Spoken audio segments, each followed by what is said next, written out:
লুক্সরের valley of the Kings থেকে বেশ দূরে মানচিত্র বহির্ভূত এক ধূসর পাহাড়ের খাঁজে লুকিয়েছিল সেই সমাধি। ডক্টর আরিয়ান যখন তার দলবল নিয়ে সেখানে পৌঁছান, তখন মরুর বাতাস এক অদ্ভুত কান্নার শব্দ তুলছিল। বাতাসটা ছিল অস্বাভাবিক গরম, যেন কোনো জ্বলন্ত চুল্লির মুখ খুলে দেওয়া হয়েছে। গুহার প্রবেশ পথে সেই সতর্কবাণী পড়ার পর দলের ছোট সদস্য লিন্ডা বারবার ফিরে যেতে চেয়েছিল, কিন্তু আরিয়ানের নেশা ছিল প্রাচীন সম্পদ। তারা যখন মূল চেম্বারে ঢুকলেন, দেখলেন দেয়ালের হায়ারোগ্লিফিকগুলো নড়াচড়া করছে। টর্চের আলো পড়লে মনে হচ্ছিল দেয়ালে আঁকা কৃতদাসগুলো যন্ত্রণায় ছটফট করছে। মাঝখানে রাখা বিশাল পাথরের কফিন সার্কোফাগাস থেকে একটা পচা গন্ধ আসছিল। এটা সাধারণ পচন নয়, এটা হাজার বছরের জমে থাকা ঘৃণা আর মৃত্যুর গন্ধ। আরিয়ান যখন লিভার দিয়ে পাথরের ঢাকনাটা সরালেন, এক অসহ্য শীতল বাষ্প বেরিয়ে এলো। ভেতরে শুয়েছিল সেই মমি। তার মুখটা এক পৈশাচিক হাসির ভঙ্গিতে হাঁ হয়ে আছে, আর তার হাতের নখগুলো অস্বাভাবিক লম্বা এবং তলোয়ারের মতো ধারালো।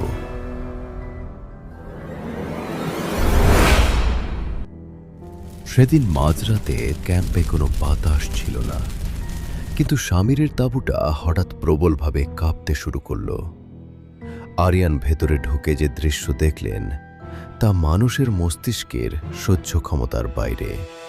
শামিরের চোখের মণি দুটো কেউ যেন উপড়ে ফেলেনি, বরং মনে হচ্ছিল সেগুলো ভেতরের দিকে কেউ চুষে নিয়েছে। শামিরের বুকের হাড়গুলো যখন মটমট করে ভাঙছিল, তখন শোনা যাচ্ছিল এক অদ্ভুত চপচপ শব্দ, যেন কোনো ক্ষুধার্ত প্রাণী গপ গপ করে রক্ত পান করছে। শামিরের দেহ থেকে প্রাণবায়ু বেরিয়ে যাওয়ার সময় তার মুখ দিয়ে একরাশ কালো ধোঁয়া আর শত শত জ্যান্ত গুবরে পোকা বেরিয়ে এলো। মমিটি যখন ক্যাম্পের দিকে ধীর পায়ে আসছিল, তার শরীরের প্রতিটি হাড়ের সংযোগস্থল থেকে আগুনের ফুলকির মতো নীল আলো বিচ্ছুরিত হচ্ছিল। লিন্ডা ভয়ে জিপ গাড়ির চাবি হাতে দৌড়েছিল, কিন্তু অন্ধকার থেকে এক জোড়া ব্যান্ডেজ জড়ানো হাত বেরিয়ে তার চুল খপ করে ধরল। মমিটি লিন্ডার কপালে তার শুকনো ঠোঁট ছোঁয়ালো। মুহূর্তের মধ্যে লিন্ডার গায়ের চামড়া কুঁচকে তামাটে হয়ে গেল। তার জীবন্ত শরীরটা মমি হওয়ার প্রক্রিয়ায় চলে গেল। সে চিৎকার করতে চাইল, কিন্তু তার গলা দিয়ে শুধু বালি আর শুকনো ছাই বেরিয়ে এলো। লিন্ডা দাঁড়িয়ে দাঁড়িয়েই একটি জীবন্ত পাথরের মূর্তিতে পরিণত হল। আরিয়ান পাগলের মতো গুহার মূল চেম্বারে ফিরে গেলেন। ভাবলেন সেখানে হয়তো কোনো লুকানো পথ আছে, কিন্তু তিনি দেখলেন যে কফিনটি তিনি খুলেছিলেন সেটি এখন রক্তে টইটম্বুর হয়ে আছে। মমিটি সেখানে তার সামনে এসে দাঁড়ালো। মমিটি কোনো কথা বলছিল না, কিন্তু আরিয়ানের মনের ভেতর সরাসরি এক প্রাচীন কণ্ঠস্বর প্রতিধ্বনিত হতে লাগল। তোমাদের মতো নশ্বর প্রাণীদের রক্তে আমার তৃষ্ণা মেটে না আরিয়ান। আমার প্রয়োজন তোমাদের আত্মার ছটফটানি। মমিটি তার হাতের নখ দিয়ে আরিয়ানের পেটের চামড়ায় এক গভীর আঁচড় কাটল।